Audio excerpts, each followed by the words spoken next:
Here's the question you may never have asked yourself. How does sound goes from the left earbud to the right one? This question has caused a lot of concern, and some people claim that whatever happens between those two earbuds will give you cancer. This is why you should start wearing your AirPods immediately. Because earpods are radiating your brain. And your AirPods generate high-frequency electromagnetic fields that far exceed the authorized thresholds.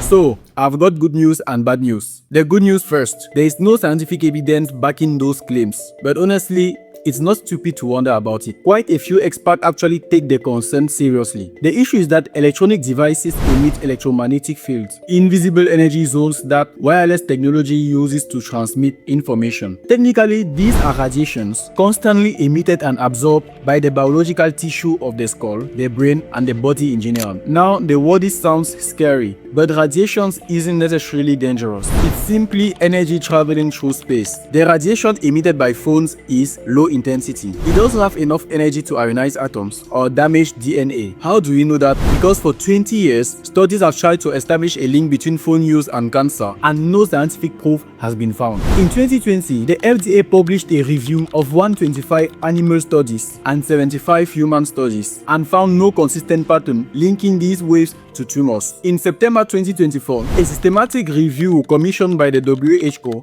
found no association between phone use and brain or head cancers. And despite the explosion of wireless technology over the past decades, we haven't seen an increase in brain cancer rates. The only known effect is thermal effect. Prolonged use close to the head can cause a slight rise in brain temperature, minimal and harmless to health. So that doesn't mean the risk doesn't exist. It just means that in 20 years of research, nothing has been found. And if nothing has been found for phones, there's even less chance we found something for earbuds. Why? Because earbuds emit even fewer waves. A phone needs to communicate with towers kilometers away, while earbuds only needs to connect with your phone, sometimes just a room away. What actually happens is that the phone sends a Bluetooth signal to only one earbud. Then the earbud usually communicate with one another using a protocol with even lower intensity, further reducing the energy absorbed by biological tissues. So that was the good news. Phones are not giving us cancer, and wireless earbuds even less so. Now, the bad news. The popularity of this radiation debate is hiding a very real danger. Our earbuds are slowly making us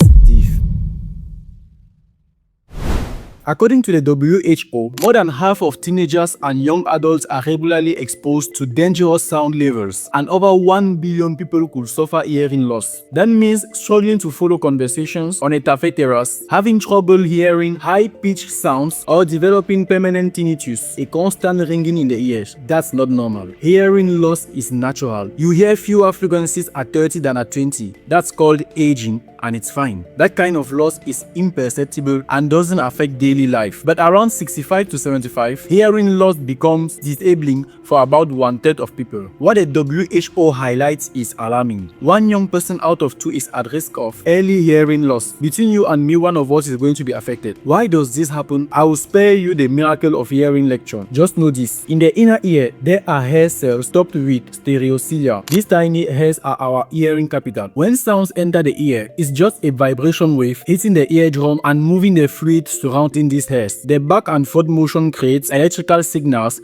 that the brain interprets as sound. It's amazing and fragile. The louder the sound, the stronger the vibrations. That can bend the hairs and they take time to straighten back up. But if the sound is too loud or lasts too long, these cells can break. The good news, we have thousands of them. The bad news, they don't regenerate. Once they break, they are gone forever. Hearing loss is irreversible. When you lost these stereocilia, your inner ear becomes less sensitive to sound vibrations, especially weaker ones. That's because the hairs responsible for high frequencies are located at the end of the ear and are hit first. You start losing high-pitched sounds, bird sounds, phone ringtones, alarms, and parts of speech. Consonants like S or F become harder to distinguish, especially in noisy environments. Imagine how disabling that is. The root cause lies in our lifestyle. On average, we listen to music 3 hours a day, mostly with earbuds or headphones, and that's just music. Add TikTok, podcast, calls, everything. If you do all that at full volume, your hearing is at risk. European regulations cap headphone output at 100 decibels with a warning above 85. That's good, but not enough. Those limits are based on workplace noise exposure, not personally sitting through earbuds. The HWO recommends 80 decibels. You might think that's only a 5 decibel difference, but it's huge. The decibel scale is not linear, it's logarithmic. 85 decibels is 3.16 times more intense than 80 decibels. You may not notice it, but your stereocilia do, silently suffering. And it's not just intensity, it's also duration. 85 decibels for an hour, fine. More than an hour and 45 minutes per day, your hearing is at risk. At 80 decibels, you can safely listen to almost 6 hours a day. You can set this limit in your phone settings. But again, not enough. Why? Because according to the WHO, the main cause of hearing loss in young people is not earbuds, it's their environment. City noise, subways, clubs, bars, concerts, cinemas. Our world is simply too loud. So how do we fight our environment? Ironically, with earbuds. We are just for making a more than 5 minute video talking about avoiding earbuds, and now the solution to our problem is using earbuds.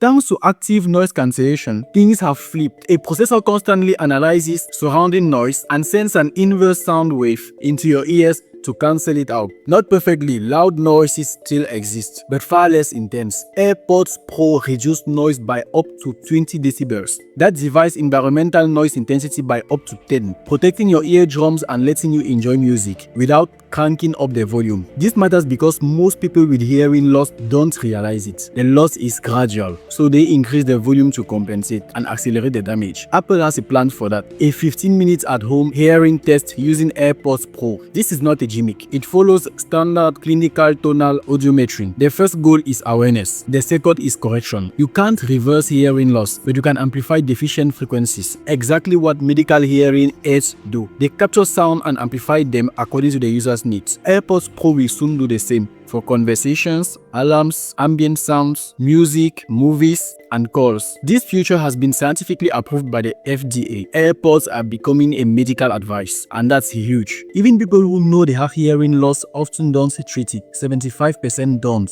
Why? Cost.